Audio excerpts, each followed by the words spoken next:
sus vidas y sus corazones. Esperamos que tengan un bendito día, un día muy bendecido. Y que Dios guarde su corazón sobre todas las cosas. Para los que no me conocen, mi nombre es Juan José.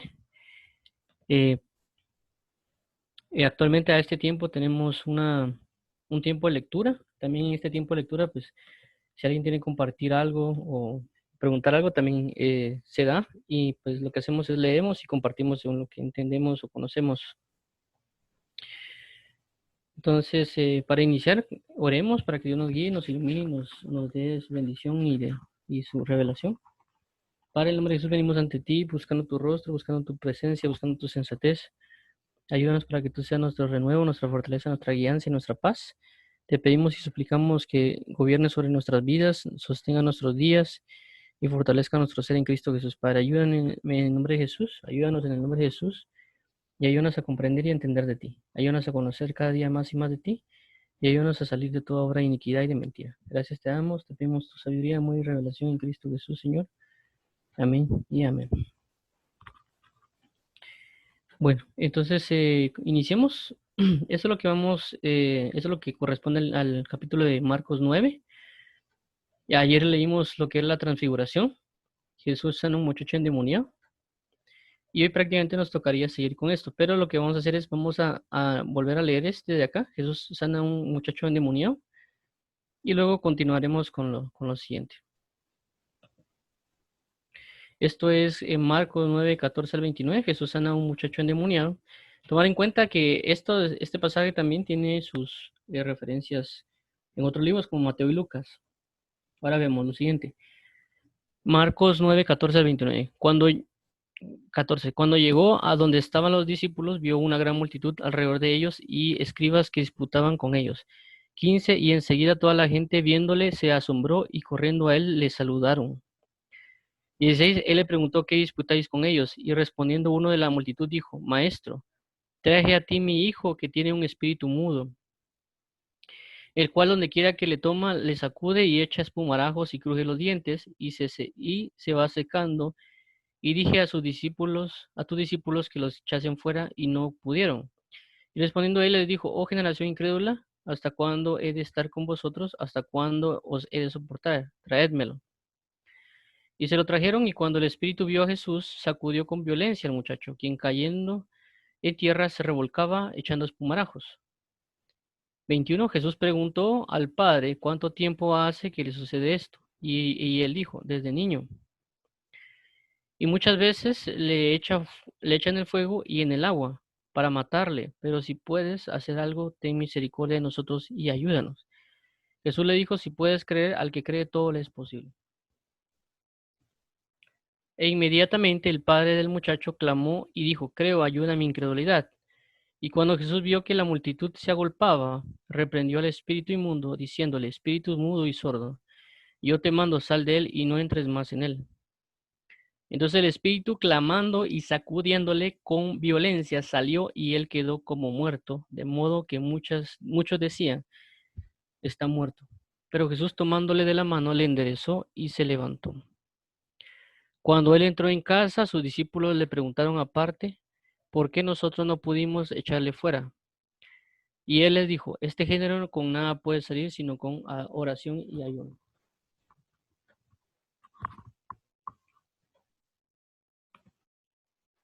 Muy bien, vamos a repasar esto. Como les comento, ayer lo leímos, hablamos prácticamente la importancia de la fe, de que una de las cosas o lo que va a alimentar nuestra fe va a ser la oración y el ayuno. Tomar en cuenta también que el género que hemos visto aquí, que el género que habla no es el género del sordomudo, sino es el género de la incredulidad. Entonces nosotros siendo creyentes de Dios realmente y entrando en oración y ayuno, vamos a poder tener fe en Jesús y vamos a poder echar fuera el espíritu de incredulidad, porque tu palabra dice que para el que cree todo le es posible.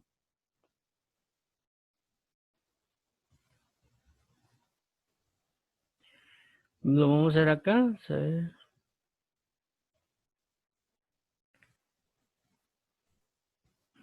Aquí está. El 23. Jesús le dijo, si puedes creer, al que cree todo le es posible. Entonces no era cuestión de la entidad demoníaca o el demonio o espíritu inmundo, sino que era cuestión de fe, que era una incredulidad que realmente estaba gobernando, y la mejor manera de sacar la incredulidad es a través de oración y ayuno. Esto va amarrado mucho con lo que conlleva el Espíritu Santo, ya que el Espíritu Santo dijo que iba a venir y que nos iba a convencer de pecado, y que pecado es no creer en Jesús. O sea que el mayor problema que vamos a tener nosotros es la incredulidad. Entonces, a través de la oración y ayuno nos va a servir mucho para creer en Jesús y poder creer a todas sus palabras y a toda la capacidad que Él tiene de hacer todo. Así que todo lo que Él nos pida, vamos a creerle a Él y a consecuencia lo vamos a hacer. Así como su palabra dice, al que creyere en mi nombre echará fuera demonios, sanará enfermos. Entonces habla otra vez de creer. El que cree echará fuera demonios. El que cree sanará enfermos. El que cree verán cosas mortíferas. Entonces no habla ahí acerca de los apóstoles, no habla de profetas o evangelistas o diáconos o ancianos, no habla nada de eso, más que aquel que cree, aquel que cree. Todo siempre, igual, siempre tomemos en cuenta que el creer va amarrado siempre a la obediencia, que en el Antiguo Testamento se enfocaba en la obediencia y en el Nuevo se enfoca en la fe, pero los dos son uno mismo, porque oír, cuando oímos que dice, oye, oh Israel, tu Dios uno es Shema, que significa oír, oye, oh Israel, ¿para qué? Para obediencia. Oír en el original también significa obedecer. Entonces en la fe también dice lo mismo, hay que obedecer a la fe, y la misma Biblia dice, la fe viene por el oír y el oír la palabra de Cristo. La fe viene por el oír, por el obedecer la palabra de Cristo. Entonces es bien importante eso, vamos a lograr tener fe a la hora de orar y ayunar para que nosotros podamos dejar de ser sordomudos también, porque echando fuera la incredulidad, vamos a dar una pauta para poder echar fuera al espíritu sordo y mudo. Recalcando, el espíritu sordo y mudo no significa necesariamente una persona que sea sordo-muda en el sentido físico, por así decirlo, sino que estamos hablando también, lo que hablamos un poco ayer, de que nosotros podemos ser actualmente sordomudos espirituales. Entonces significa que nosotros no oímos, por consecuencia no obedecemos y no hablamos la verdad. Por eso mismo tenemos que aprender a oír y que Dios nos dé la fe para echar fuera al espíritu sordomudo. Y así poder cumplir la palabra que dice, de oídas te había oído y ahora mis ojos te ven. Y también la palabra que dice, no podemos dejar de decir lo que hemos visto y oído. Es decir, de que si no oímos, no podemos decir nada. Entonces, también viéndolo en otro enfoque, es decir, no solo una persona puede tener un espíritu inmundo de sordo-mudo en el sentido físico, sino también espiritual, pero también lo podemos entender de que tal vez la misma iglesia también no está siendo manipulada por un espíritu sordo-mudo, porque no oyen, es decir, no son obedientes y a consecuencia no pueden hablar y no pueden hacer porque no escuchan las maravillas de Dios, no escuchan la fidelidad de Dios y por consecuencia tenemos mucho tropiezo en nuestra vida de creyentes. Entonces, si nosotros logramos eh, entrar en oración y ayuno, según la palabra que Dios nos dicta, conforme a esto, Isaías 58, y también lo que Jesús enseñó acerca del orar, vamos a poder tener fe para echar fuera al espíritu sordomudo. No solo en nuestras vidas, sino en las vidas de aquellos que tienen ese mismo espíritu, sino también de toda la iglesia y el cuerpo de Cristo. Vamos a avanzar aquí. Okay.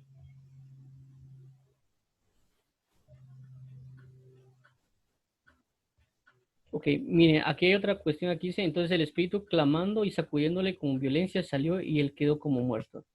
Vemos aquí reacciones que pasan cuando un espíritu sale del cuerpo de alguien, dependiendo también cómo sea. Ya lo hemos visto varias veces, cuando inclusive el gadareno, que sacude y se va. Es decir, hay manifestaciones físicas cuando hay un ente espiritual sale de nuestro cuerpo. Ya hemos recalcado o dicho de que eso pasa y uno se puede dar cuenta. Y mire, eso es importante verlo porque uno de esta manera puede identificar qué espíritus o demonios uno puede tener. Y a consecuencia ya puede tener una mayor dirección en oración, porque a veces uno ora y uno espera una respuesta de Dios y Dios lo da. Porque también recordemos de que el espíritu nos influencia o puede estar dentro de nosotros o puede estar influenciándonos. Y es importante que oremos a Dios y también que entendamos de dónde provino del cual Él se haya movido o entrado en nuestra vida, porque lo podemos estar haciendo y no nos damos cuenta. Eh, Hay una reacción, como lo vimos aquí.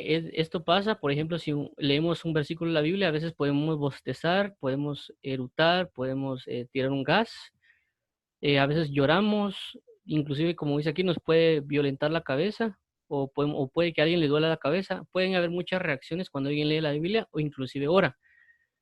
La ventaja es de que cuando uno ora o lee, siempre habla de un aspecto. Ese aspecto que se toca, por ejemplo, pongamos el versículo que dice que la persona sabia gana almas.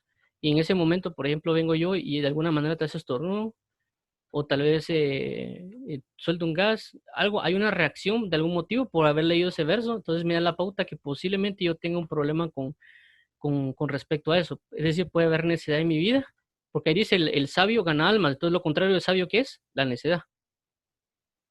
¿Ya? O la insensatez. Entonces, eso me muestra a mí que yo tengo un posible espíritu, no sea, puede ser que esté en mí o que esté influenciándome. A consecuencia de eso, yo puedo saber y poder orar de mejor manera y concentrarme más en ese aspecto. Igual puede ser con alguna otra cosa que uno vaya leyendo, por ejemplo, un espíritu de prostitución. Ojo que el espíritu de prostitución no solo está en la mujer. Se tiene mal entendido necesariamente que el espíritu de prostitución es el espíritu que regularmente las personas lo usan para acostarse sexualmente. Por ejemplo, cobran dinero y la persona se acuesta, pero eso solo es una manifestación más física. Pero cuando alguien logra superar, por así decirlo, ese ámbito, la prostitución también se da en ámbitos inclusive laborales y también se da inclusive en ámbitos espirituales. Por ejemplo, un ejemplo de prostitución es cuando los predicadores lo que hacen es pedir dinero a cambio de predicar o a cambio de cantar o a cambio de un milagro. Eso es una prostitución. Se están prostituyendo el evangelio. Lo están haciendo a cambio de dinero. Entonces, a nosotros nos pueden atacar ese espíritu de prostitución, no del hecho de tener una relación sexual o cobrar por eso, sino el hecho de que alguien puede comenzar a vender cosas de la fe y que el mismo ente le comienza a indicar que eso no está mal.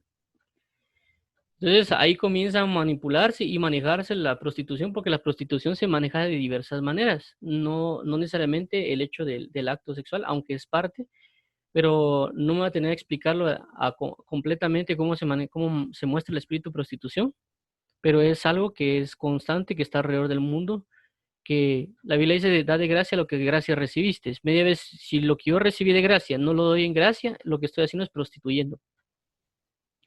También entender de que la prostitución conlleva a veces o viene por muchos casos de pobreza, entonces tenemos que tener un cuidado para no prostituirnos.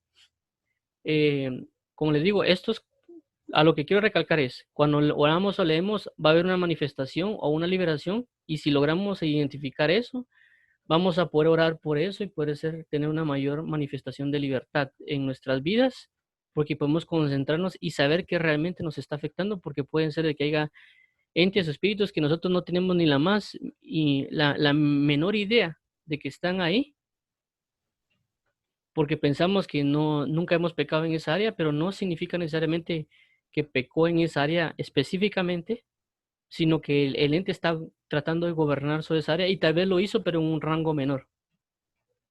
Entonces, por eso es bueno y importante conocer esas manifestaciones que pueden pasar en el cuerpo para identificar qué espíritus son, según lo que leímos o entendemos, etcétera. Y eso también va a llevar a identificar qué actos tenemos que dejar de hacer. La Biblia dice, dejad de hacer lo malo y aprended a hacer lo bueno. Por eso Jesús dice, cuando a veces libera, dice, ve y no peques más. No sea que te acontezca algo peor, o solo dice, ve y no peques más. Entonces, a la hora de entender eso, sabemos de que hay actos que nosotros hacemos que abren la puerta y la pauta para cosas de pecados mayores, o un acto abre la puerta para un pecado que introduzca en uno, que lo hicimos hace años, lo acabamos de hacer, etcétera, y que es importante identificarlo para ya no volver a hacerlo. Saber de que eso puede dar una pauta en muchos aspectos. O, por ejemplo, puede ser que otro ejemplo, puede ser que alguien mira televisión, por ejemplo, pero para esa persona mira la televisión y no pasa nada porque él no tiene ni fu ni fa, simple y sencillamente se sentó con su amigo y está viendo tele y ahí acabó. Pero puede ser que otra persona al ver televisión lo que está haciendo tal vez es entrando en idolatría porque comienza a idolatrar el programa. Otra persona puede ver también televisión, pero tal vez él no se enfoca en el programa, sino que se enfoca, por ejemplo, en la persona, el actor o en la señorita. Entonces comienza a idolatrar no en la televisión, sino a la persona. Entonces siempre se está moviendo idolatría, pero son en tres aspectos, en aspectos diferentes. Uno idolatra el programa, otro idolatra el personaje ficticio y otro puede también idolatrar el personaje como tal. Es decir, hagamos de cuenta, un actor actúa X, qué sé yo, por ejemplo, un superhéroe. Entonces la persona comienza a admirar al superhéroe a causa de la actuación de la otra persona. Entonces los tipos de idolatría que se manejaron fueron diferentes. Entonces tenemos que entender que cada persona es diferente, cada persona va a venir un ataque diferente y que también es importante ir con el Espíritu Santo para preguntar y no ofendernos, por así decirlo, de que lo tengamos, que tengamos ese espíritu, sino lo que hacemos, confesar nuestro pecado. La palabra dice, el que confiesa su pecado y se aparta, alcanza misericordia. Entonces es bueno que identifiquemos y no nos avergoncemos, sino todo lo contrario, exponerlo para poder ser libres. Bueno, después dice aquí, pero Jesús tomando la mano le enderezó y se levantó. Bueno, entonces, si no tienen preguntas o dudas, vamos a avanzar acá al siguiente. Jesús anuncia otra vez su muerte, Marcos 30 al 32. Tomar en cuenta que Jesús fue constante en sus declaraciones acerca de lo que le iba a acontecer y se lo dijo mucho a sus discípulos, lo estuvo diciendo varias veces, eh, pero a veces lo que pasa es que cuando nos anuncian algo, nosotros no prestamos atención al anuncio y es bien importante entender lo que Jesús nos dice y a veces puede pasar ilógico para nosotros o inclusive puede que no lo entendamos al 100, pero entender que es importante, que Dios puede estar anunciando cosas a nuestras vidas, pero tenemos que entender bien qué es lo que nos está anunciando. Ahorita, actualmente, está anunciando muchas cosas a nuestro alrededor, cuando leemos, etcétera, pero nosotros no prestamos atención. Y una de las cosas que más anunció Jesús fue su muerte. Hay muchas cosas que Jesús remarca que tal vez a veces los apóstoles tal vez no lo remarcan tanto por el hecho de la formación, ¿verdad? Pero hay que tomar bien en cuenta todo lo que Jesús representa y cómo también los apóstoles absorbieron esas enseñanzas y la lograron transmitir. Porque Jesús lo que más anunció fue su muerte, no tanto su muerte y resurrección, pero no tanto su vida, por así decirlo, el arrebatamiento.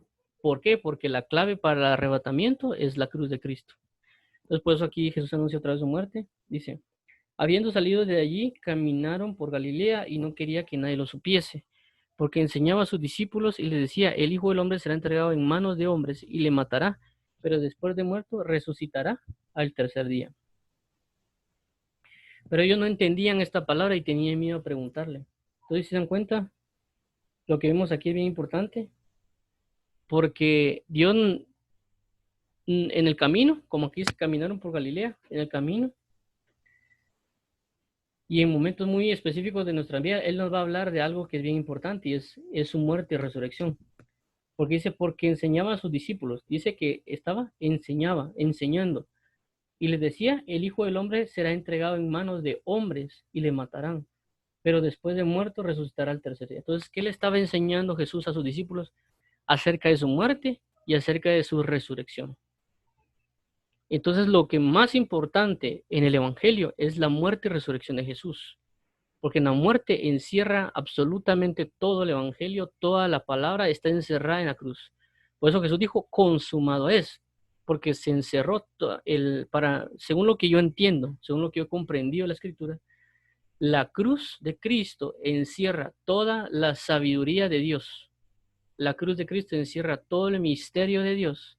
La cruz de Cristo encierra toda la inteligencia, toda la revelación, etcétera, encerrado en un acto que es la crucifixión.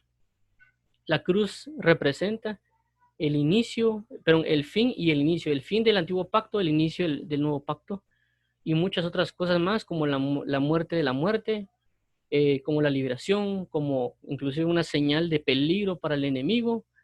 La cruz representa muchas cosas, muchas cosas, y por eso es que el apóstol Pablo en 1 Corintios 2, capítulo 2, versículo 2, dijo, y me procuré no saber otra cosa, sino de Jesucristo y este crucificado. Entonces, el acto de la cruz es bien importante porque lo que más menciona Jesús es ser crucificado, porque Dios sabe de que si somos crucificados juntamente con Él, también tenemos juntamente con eso la esperanza de la venida de Cristo. Entonces, no es solo enfocarse en la venida de Cristo, sino también enfocarse en ser crucificado juntamente con Cristo.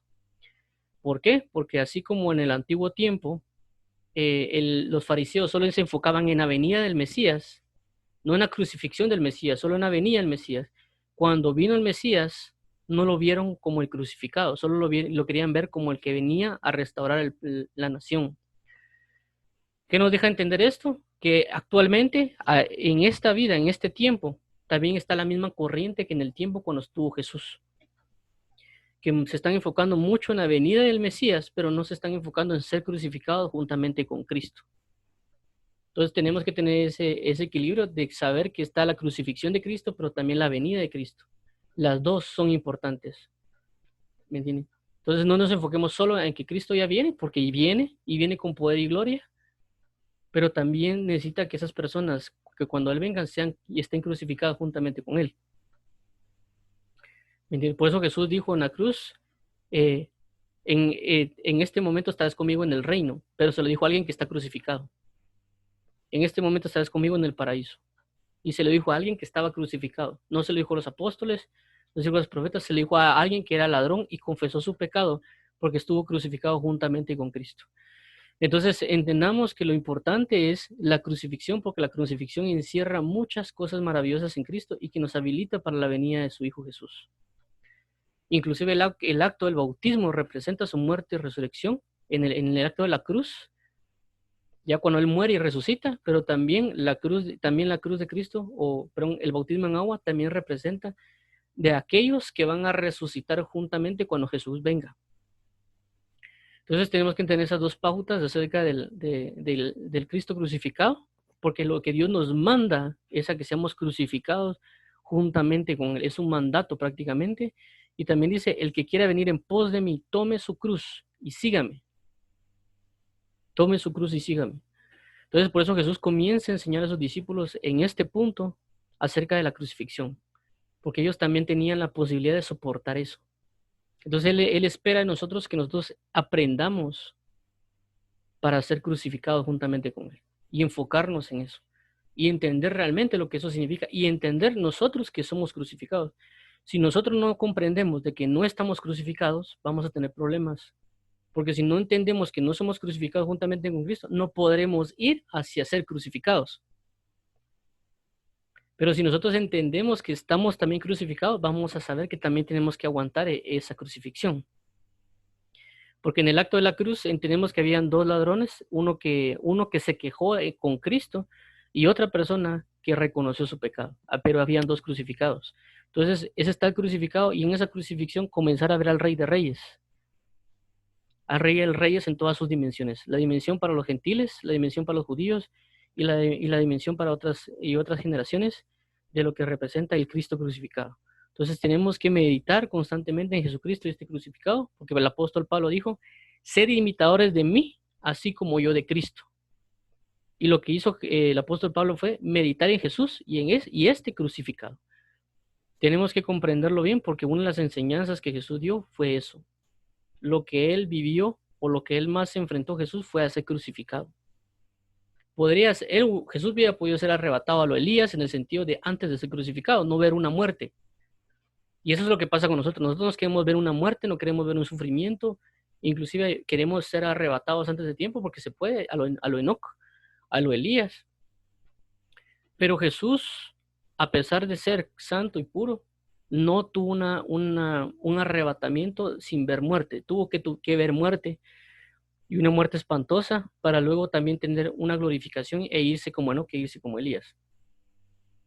Entonces tenemos que enfocarnos en ser crucificados juntamente con Cristo porque eso representa muchas cosas Inclusive representa que toda la multitud de personas nos puedan rechazar.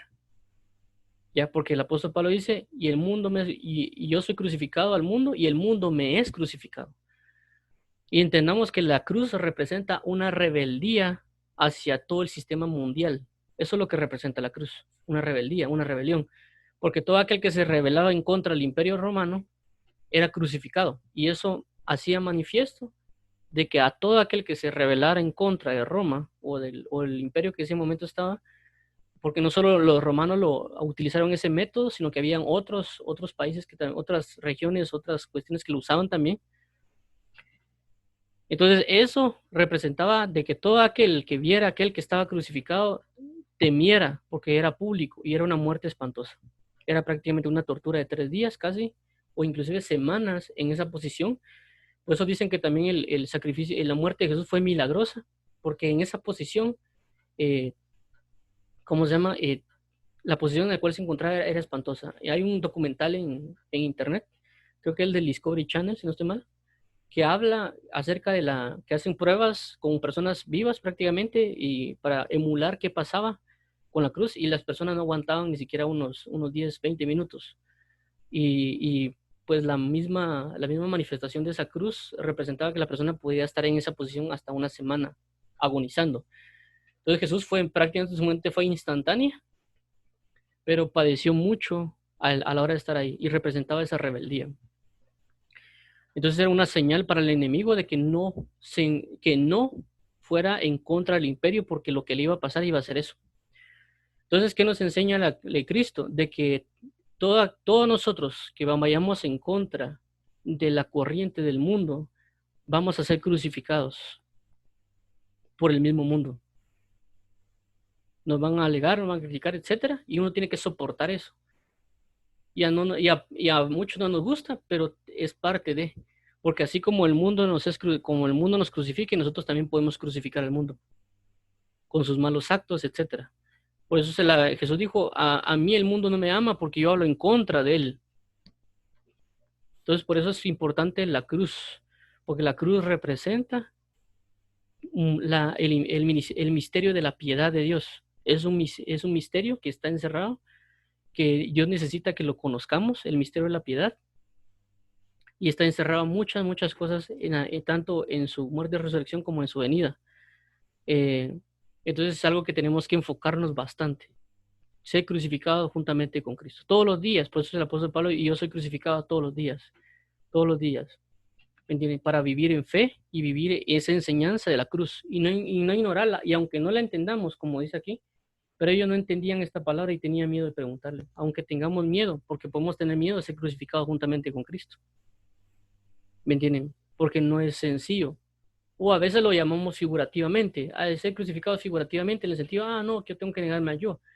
Pero podemos llegar a un punto en que puedan crucificarnos a la manera de Jesús. Por ejemplo, el apóstol Pedro, según la historia, él fue crucificado también. O otras personas fueron crucificadas.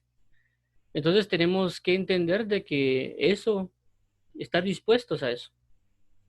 Y estar dispuestos realmente a dar una vida completa y negarnos completamente a todo el imperio humano. Por eso lo dice Pablo en Romanos 12, 2, dice, no os conforméis a este siglo, sino transformaos por medio de la renovación de vuestro entendimiento para que comprobéis cuál sea la buena voluntad de Dios agradable y perfecta. La buena voluntad de Dios agradable y perfecta es ser crucificado. Y para eso necesitamos cambiar la manera de pensar, porque en el mundo tenemos un sistema de vida y cuando cambiamos la manera de pensar, porque no nos conformamos a ese sistema, cuando cambiamos, comprobamos que la mejor manera de vida es ser crucificados con Cristo. Y ahí encontramos la buena, agradable y perfecta voluntad de Dios. Pero para eso tenemos que ser crucificados. Y eso implica, tenemos que cambiar y tener la mentalidad de Jesús.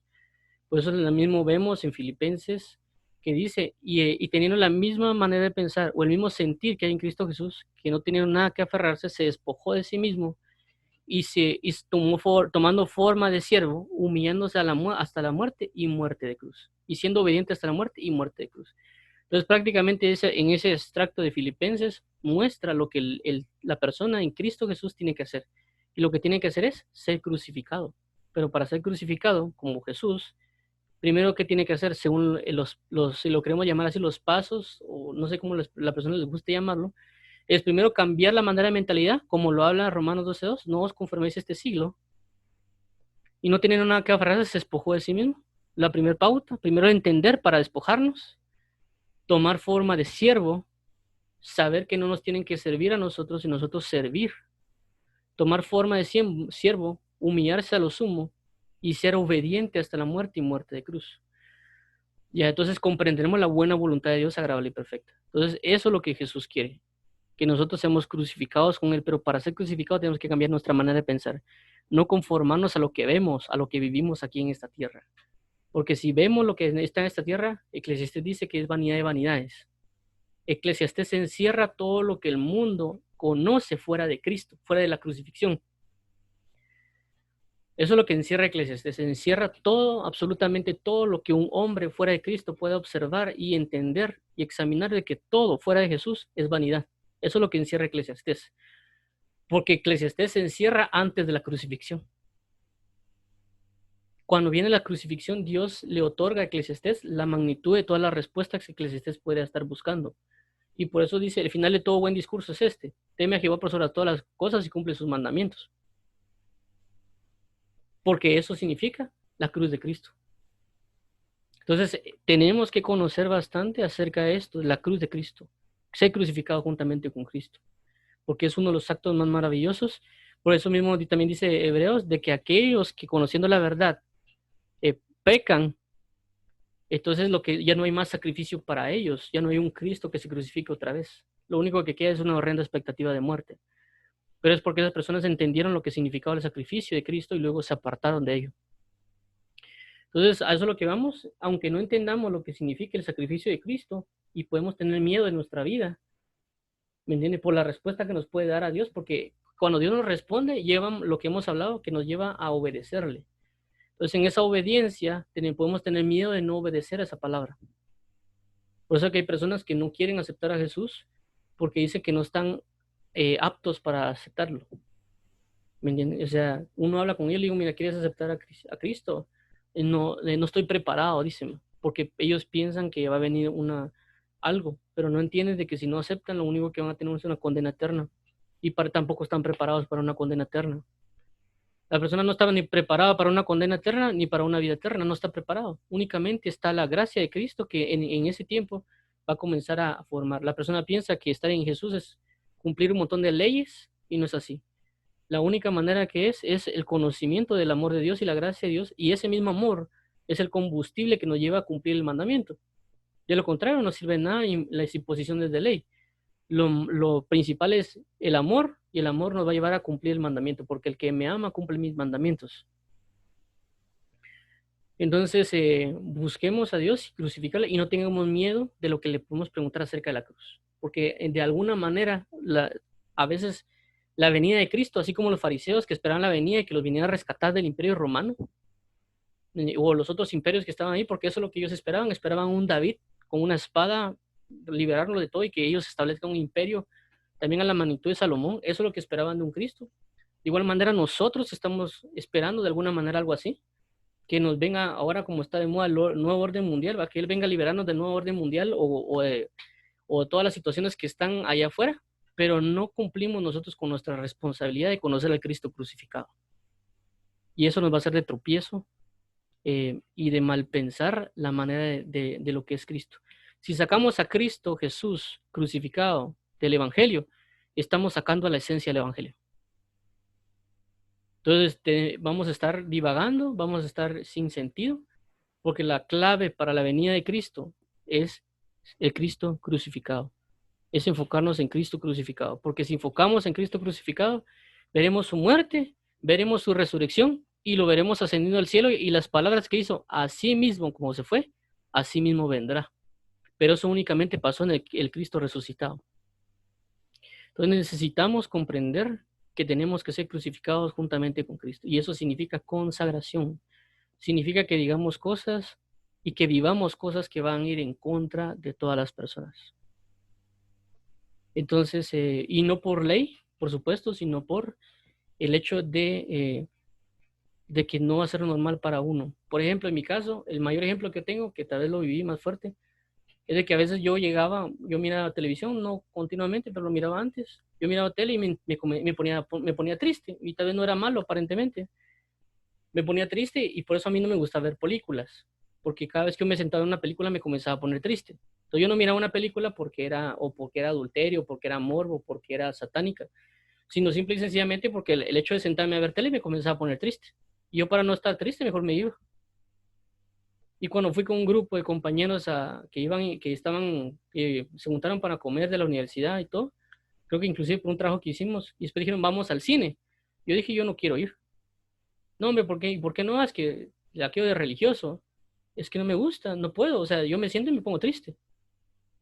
O sea, no es ni porque había algo malo, ni porque era satánica o diabólica, o porque yo soy X religión y no, la X religión no mira televisión. Simple y sencillamente me pongo triste, no puedo. Y me fui. Y hay un rechazo a las personas. ¿Por qué? Porque dice, ah, no, esta persona es antisocial, es religiosa, es apartada. Pero no entienden de que uno se pone triste, pues. No es que uno quiera decir, ah, no, es que eso tiene demonios, eso tiene espíritus inmundos, es que no tiene otra cosa.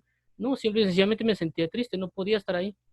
No podía estar sentado 2 horas viendo una película, estando triste y poniendo, mientras está viendo la película 2 horas, poniéndome a pensar, debería estar leyendo la Biblia. Pues no, como le digo, no el hecho de los demonios o los satánicos, sino ese hecho de ser crucificado juntamente con Cristo. Y ese hecho de decir, no, no quiero porque no me gusta, implica de que las personas lo pueden rechazar a uno. Solo con ese hecho de no ser parte de ellos. Algo tan sencillo como ver una película, por así decirlo, pues. No está, ni siquiera es decirles a ellos que eso está malo, pues, sino simple y sencillamente no quiero compartir porque no me siento bien. Y no puedo estar obligado a estar 2 horas y media metido en una película para simple y sencillamente complacer a alguien más, ¿va? Porque no me van a recibir la palabra. Si no me la reciben, no me la reciben. ¿Cuál es el problema? ¿Me entienden? Porque no es eso. Es el hecho de que Dios le cambia la naturaleza al hombre y esa naturaleza va a rechazar muchas cosas del mundo. Pero también Dios comienza a darle entendimiento a las personas, porque en ese tiempo no conocía muchas cosas de las que ahora Dios me ha permitido conocer, y entiendo otras cosas acerca de todo de este ámbito espiritual, y eso le hace a la persona que madure y también sepa cómo actuar en ciertas situaciones, y también sepamos eh, cómo estar al pendiente de la obediencia de Dios, de lo que Dios nos quiere decir, porque tal vez no tenía que haber ido a esa reunión, simple y sencillamente, y me hubiera evitado un montón de cosas. Pero lo que voy es, si buscamos ser crucificados con Cristo y todos los días tenemos esa mentalidad de ser crucificados, eso nos llevará a pedir obediencia diaria. Y esa obediencia a Dios nos va a llevar a orar y a leer. Y ese orar y leer nos va a cambiar la mentalidad. Y vamos a crucificar al mundo en nosotros. Porque así como el enemigo crucifica a aquellos que se rebelan en contra de ellos, como el Imperio Romano, nosotros vamos a crucificar también al mundo. Porque la cruz de Cristo representa también una señal para el mundo, diciéndole, si ustedes no se convierten al Evangelio, lo que les va a pasar es ser crucificados así como yo. Yo los voy a crucificar a ustedes. Porque esa es la muerte que ustedes necesitan y merecen. Eso es lo que representa.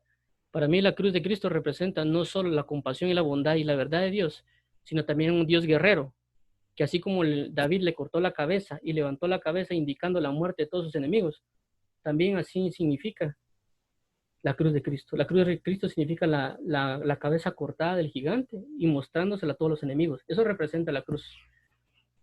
Y a consecuencia de eso, de la destrucción de la muerte, es una señal diciendo, todo aquel que no crea al Evangelio, todo aquel que no crea va a ser crucificado de esta manera.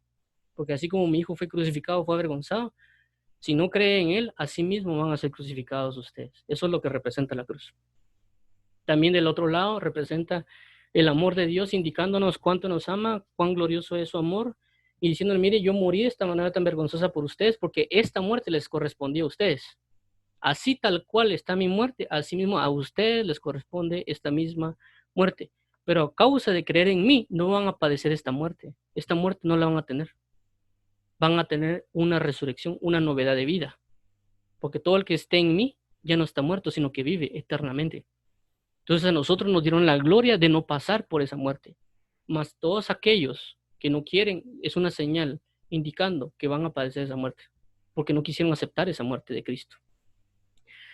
Entonces, por eso digo, es importante y puede tener uno miedo de querer, de todo lo que uno puede sufrir por causa de Cristo, pero también la Biblia dice de que por el gozo puesto delante de él, soportó la cruz y menospreció lo propio, por sabiendo que nosotros tenemos una gran eternidad, una gran gloria, aunque vengan tribulaciones, aunque vengan conflictos, podemos confiar de que hay una gloria más grande. Y también ese ejemplo aparece en el libro de Job, porque Job tuvo un padecimiento, tanto en su cuerpo y alrededor de él, todo eso, pero sabía Job de que de oídas te había oído, pero ahora mis ojos te ven. Él había oído acerca de la revelación de Dios. Él sabía acerca de la revelación de Dios, pero lo que aconteció fue que después de la revelación de Dios, desde el oír la revelación, vio la revelación de Dios. Por eso si te oías, te vio oír. Por eso Romanos 8:18 también dice, porque las aflicciones del tiempo presente no son nada comparado con la gloria que a nosotros nos ha de ser revelada. Es decir, una gloria futura que va a ser revelada a nuestras vidas. Pero ahorita solo la estamos oyendo. Cuando termine este tiempo, va a terminar el de oídas te había oído. Y vamos a comenzar el tiempo y ahora mis ojos te ven. Entonces, el que cree es bienaventurado. Bienaventurados los que creen. Entonces, esto es con respecto a la cruz de Cristo. No sé cómo. Eso es con respecto a la cruz. Es decir, entendamos la enseñanza de Jesús acerca de la cruz, uno. Y lo segundo es, no importa si no entendemos, lo importante es que vayamos y le preguntamos sin miedo. Sin miedo, preguntarle a Jesús, mira, Señor, ¿qué representa la cruz? ¿Cómo puedo ser yo crucificado? ¿Qué necesitas para que yo sea crucificado? Porque eso implicará inclusive a muchas personas dejar amistades. Personas pueden dejar amistades a causa de la cruz de Cristo. Porque uno quiere ser crucificado, las personas no. Entonces, esas personas pueden impedir que uno sea crucificado juntamente con Cristo. Por eso la misma Biblia dice, huid de las pasiones juveniles y vayan juntamente con aquellos que tienen fe, que tienen paz, que tienen amor. Entonces tenemos que apartarnos, inclusive puede Dios decirle a alguien que deje a su novia o inclusive o a la que va a ser su prometida final, ¿no? Porque puede ser que esté en yugo desigual. Y ahí está crucificando. Está crucificando porque ya no quiere esa unión. Y se separa, igual con amistades, igual con, inclusive en la universidad, alguien quiere sacar un curso universitario, yo le puedo decir, mira, no lo saques, porque él se puede involucrar más en la mentalidad del mundo. Y Dios lo puede llevar a otro lugar o otra carrera, inclusive un trabajo, alguien puede tener mucho dinero en un trabajo y otro trabajo puede tener poco dinero, por ejemplo. Yo le puedo decir a alguien, mira, escoge el otro trabajo, el que tiene menos, no el que tiene más. Entonces, con todo eso, Dios puede, como le digo, lo más importante es ir delante y preguntar, aunque uno tenga miedo, porque alguien puede tener, no, es que este trabajo tiene más dinero, entonces yo necesito más esto, más lo otro, pero puede involucrarse más con mamón. Y uno por tener miedo a lo económico, se puede adherir más a la maldad en lugar de a la bondad, a la obediencia. Igual puede ser con una persona, si se va a casar con alguien, Dios le dice, mira, sepárate, no te cases con él. No, pero ¿cómo encontrar a otra persona como él, que no sé qué, etcétera, etcétera? Esas cosas pueden darse, pueden pasar. Lo más importante es orar para ser crucificado, hacer lo que hizo Jesús. Hágase tu voluntad y no la mía. Pasa de mí esta copa, pero no se haga mi voluntad, sino la tuya. Eso significa constantemente estar en un Getsemaní. Nosotros tenemos que estar constantemente en un Getsemaní. Constantemente orando, orando, orando. Hágase tu voluntad y no la mía. Con padecimiento, con gotas como de sangre, pero buscar ser crucificados, enfocarse en ser crucificados. Porque también el apóstol Pablo dice, y también en Hebreos 12, y ustedes no han padecido hasta la sangre para dejar de pecar. Y no hablaba acerca de él. Pero no es el apóstol Pablo, no es Hebreos, es que siempre me confundo con el apóstol Pablo en Hebreos. No es el apóstol Pablo, regularmente dicen que es el apóstol Pablo, pero no estoy seguro, porque nadie conoce realmente con certeza quién es. Pero ese autor decía eso, que nadie está tan presto a la sangre para dejar de pecar, y no lo hablaba de sí mismo el autor, ni de los demás apóstoles, sino lo hablaba de Jesucristo. De Jesucristo, Dios hasta la sangre, hasta la vida, toda la sangre, la vida entera, con tal de dejar de pecar. Entonces, busquemos no tener miedo de preguntarle qué es lo que necesitamos. Más bien, si lo logramos, como la Biblia dice, el que pierda su vida por causa de mí la hallará. Vamos a tener una verdadera vida, un verdadero paz y un verdadero gozo en Cristo Jesús. porque Él nos va a dar la verdad del Evangelio, la verdad del amor, de su resurrección, de su bondad, de su verdad, de su cariño, ¿me entiendes? No solo un Dios rígido, como a veces se da, y es un Dios rígido, sino también aquella dulzura de sus amores y la dulzura de conocer su paternidad y consuelo, etcétera. Y Él nos va a rescatar de las tinieblas porque vamos a ser crucificados juntamente con Él. Y así como Jesús fue Rey de Reyes y Señor de Señores y se sentó a la diestra de Dios Padre, así también nosotros tenemos un galardón para estar a la diestra de Jesús, a causa de ser crucificados juntamente. Entonces no miremos solo el sacrificio, miremos el gozo que es revelado después de todo eso. Y eso está en Apocalipsis también, Apocalipsis 2 al 3, capítulo 3, acerca de las iglesias y los galardones por cada victoria. Entonces tenemos 7 galardones a obtener, y todo se va a resolver a causa de ser crucificado juntamente con Cristo. Entonces, no sé si tienen preguntas aquí. Vamos a ver aquí. No, muchas gracias. Okay. Veamos. Dice, ¿quién es el mayor? Marcos 33 al 37. 33. Y llegó a Capernaum, y cuando estuvo en casa les preguntó, ¿qué disputabais entre vosotros en el camino? Mas ellos cayeron porque en el camino había disputado entre sí quién había de ser el mayor. Entonces él se sentó y llamó a los 12 y les dijo, si alguno quiere ser el primero, será el postrero de todos y el servidor de todos. Y tomó a un niño y lo puso en medio de ellos, y tomándole en sus brazos le dijo, el que recibe a mi nombre a un niño como este, me recibe a mí, y el que a mí me recibe, no me recibe a mí, sino al que me envió.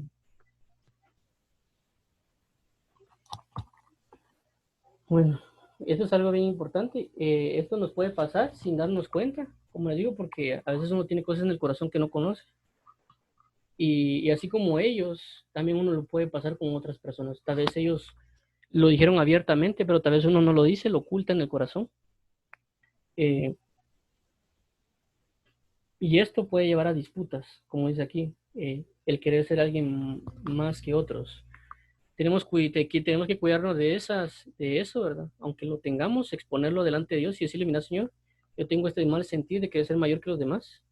Y la clave va a ser esto que nos está diciendo Jesús, de no quieran ser más que los demás, sino sean el menor de todos.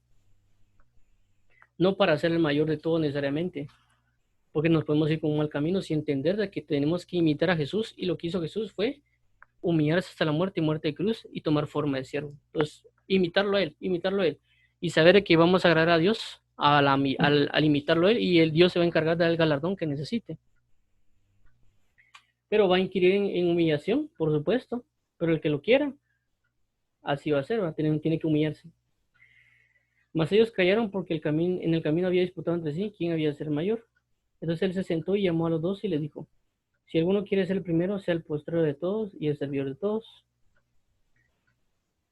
Tomar en cuenta también cuando habla el postrero, recordemos que el primer Adán, está el primer Adán y el postrer Adán. El primer Adán es el que pecó, pero viene después el postrer Adán, que es Cristo Jesús. Y el postrer Adán se manifestó al ser crucificado. El postrer Adán está en la resurrección.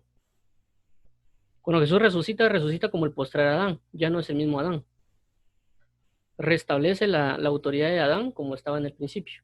Entonces, si nosotros queremos ser postreros, tenemos que ser crucificados. ¿Qué más?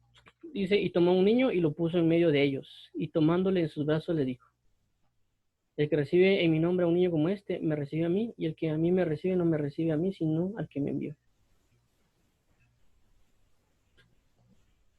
Entonces, tenemos que hacernos como niños. Ser como niños no significa más que todo ser inocentes en lo malo, porque el apóstol Pablo lo menciona, dice, ser inmaduros en la forma de pecar, ser inocentes en la manera de pecar. Entonces, cuando Dios nos dice, cuando deja ver al niño, deja ver muchas cosas. Realmente Dios dejó esta enseñanza bien abierta, y es una enseñanza muy profunda de lo del niño, porque el niño, como le digo, representa muchas cosas. El niño representa ser un creyente prácticamente, porque los niños creen. La persona, uno le puede decir a un niño, mira, bola, y el niño se lanza a la ventana, ¿no? Y los niños son bien impresionantes a la hora de creer.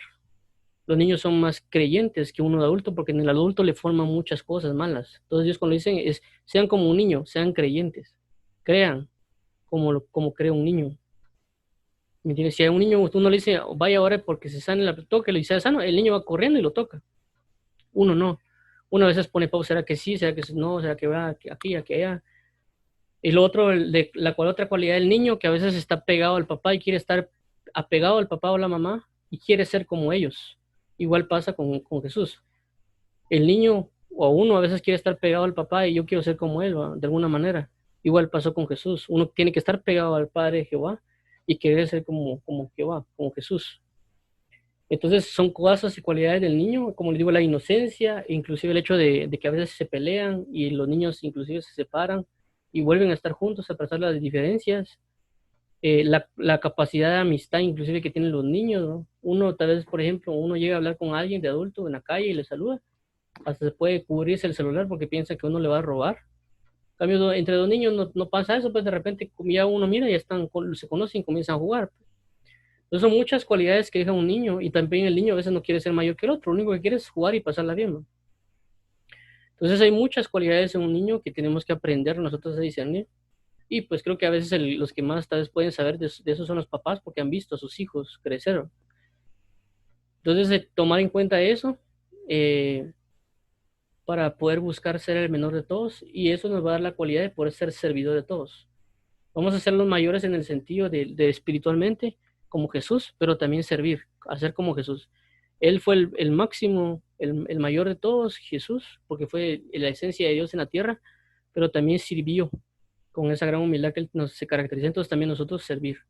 Y por supuesto, las diferentes formas de servir no necesariamente significa que yo le lleve el plato a la mesa a alguien, sino una de las maneras de servir es llevar el Evangelio, orar y leer. Es una cualidad bien importante, la oración y la lectura porque estoy sirviendo. ¿Cómo estoy sirviendo? Simple, porque puede ser de que Dios me quiere enviar a hablarle a alguien, pero para que yo le pueda enviar a alguien necesito orar y leer para llevarle las palabras correctas para saber qué hablarle. Entonces yo ya estoy bajo un servicio, yo sé que estoy leyendo no solo porque Dios lo necesita y no solo porque yo lo necesito, sino porque las demás personas lo necesitan. Entonces si yo aprendo la verdad del Evangelio, va a llevar un punto de que yo voy a decir, ok, este está listo, lo voy a mandar con tal persona porque esta persona lo necesita. En ese momento que yo llegue a hablarles a esa persona y a hablarles de Cristo, estoy en un servicio, no estoy sobre ellos, estoy en un servicio, soy un mensajero de parte de Dios y el mensajero no es más que un servidor, porque se le está diciendo lo que tiene que hacer, ve y da el mensaje. Entonces vamos a ser servidores. Igual los ministros también son servidores y tenemos que tener esa cualidad de servicio sobre todas las cosas. El que aparentemente es el mayor, ¿no? Como por ejemplo hay muchas personas que del sentido ahorita del apostolado, del profeta, realmente los verdaderos apóstoles, ellos son los menores de todos por el nivel de servicio que tienen. Por eso si lo vemos en el apóstol Pablo, él dice, y ustedes son tomados por dignos entre los hombres, mas nosotros no. Eso lo dijo el apóstol Pablo. Ustedes tienen un nombre como que dado a conocer de dignidad, nosotros no, nosotros somos tomados por ladrones, nosotros somos tomados por esto, por lo otro. Inclusive nosotros pasamos por peligros y él comienza a mencionar los peligros por los cuales él pasa, con tal de servir la palabra de verdad, de llevar la palabra a aquellos que la necesitan, porque hay un servicio, como lo que pasó con Jesús, perdón, con Pedro y Cornelio. Prácticamente no era de una comunión entre un gentil y un judío. Realmente el judío se creía más que los gentiles porque ellos decían que los gentiles eran perros. Entonces viene Dios y manda a Pedro, el Espíritu Santo manda a Pedro con Cornelio para que le sirva a aquel que es llamado perro. Y ahora le sirve y le dice que hay un evangelio verdadero y él se convierte al evangelio. Y recibe el Espíritu Santo por el servicio que tuvo que hacer Pedro, inclusive de caminar para llegar a Cornelio. No fue Cornelio que llegó con Pedro, porque el ángel dice, manda a llamar a Pedro. Y a Pedro le dijeron, ve con ellos. Entonces fue Pedro el que fue con ellos, fue un servidor. Entonces tenemos que tener esa cualidad de servicio, de saber que si vamos a predicar no es para darnos gala, sino simple y sencillamente para otorgar un servicio. Iguales con las intercesiones, iguales son con cualquier cosa del evangelio. Por eso es importante la oración y la lectura en intimidad, porque si nosotros estamos orando en comunión con Dios, En ese momento Dios nos va a decir, mira, ora por tal persona, ora por tal otra, ora por esto, ora por lo otro, porque en ese momento ya nos conectamos y en ese momento nos puede dar la autoridad para comenzar a ejecutar un verdadero servicio. Por eso es importante la oración y la lectura, y no solo ir a querer hacer muchas cosas en la iglesia, ¿me entienden? Sino tener esa certeza, sea que vayamos en la casa, la familia, Él va a otorgar el servicio. Un servicio puede ser simple y sencillamente darle un abrazo a alguien, un amigo, por ejemplo. Yo nos puede decir, mira, dale un abrazo, y uno lo puede abrazar, puede estar dando un servicio porque no sabemos si esa persona tuvo un día malo, su familia se derrumbó, está triste, perdió una clase, trabajo, etcétera, y con un abrazo va a servir para consolarlo. Cualquier cosa puede ser importante, inclusive regalar un dulce, lo más sencillo del mundo, pero es una manifestación profética y de servicio. Siempre estar dispuesto a dar. Bueno, entonces no sé si hay más preguntas o comentarios aquí. Vamos a cerrar. Entonces, vamos a terminar aquí. Nos oremos para cerrar esto y que Dios nos ayude a vivirlo. Padre, en el nombre de Jesús, te agradecemos por el amor, la justicia, la verdad y la misericordia. Gracias por estar atentos a nuestras palabras y ayúdanos a poder adorarte y vivirte cada día. Ayúdanos a entregarnos a la verdad, a la justicia, al amor, a ser crucificados juntamente contigo todos los días y no dar lugar a nuestros deseos, a nuestra forma de vida, sino a la forma de vida de Jesús, para que sea tu voluntad y no la nuestra. Te lo rogamos en Cristo Jesús, ayúdanos a ser crucificados juntamente con Cristo y que el mundo no sea crucificado. Te lo pedimos, ayúdanos para ser el menor de todos, no necesariamente por querer ser mayor de todos, sino porque tú, Jesús, lo hiciste y nosotros tenemos que imitarte a ti y poder servir. Todo lo que hagamos, estar bajo tu servicio primeramente y también tú nos enviarás a servir a otros. Asimismo, como los ángeles son consiervos nuestros, tu palabra dice, y también están bajo el servicio nuestro, pero es según tú lo envías, ¿verdad, Padre? Entonces, asimismo, nosotros también tomar esa iniciativa y también servir a todos, enfocarnos en el servicio, en el servicio, en el servicio, Padre, en el nombre de Jesús. Y ayúdanos a guardar nuestras palabras de maldad, de engaño, lo que sea, para no ejecutarlas en maldición, sino en verdad. Te agradecemos por este amor, por esta justicia y esta gracia, y te agradecemos por toda la bendición que nos das. En Cristo Jesús te entregamos este tiempo, bendice a los que nos oyen, y fortalece sus vidas en Cristo Jesús, Señor amado. En nombre de Jesús, Padre eterno, amén. Y amén. Pues gracias, Dios los bendiga. Amén. Amén. Feliz día. Bendiciones. Dios bendiga, Juanjo. Gracias.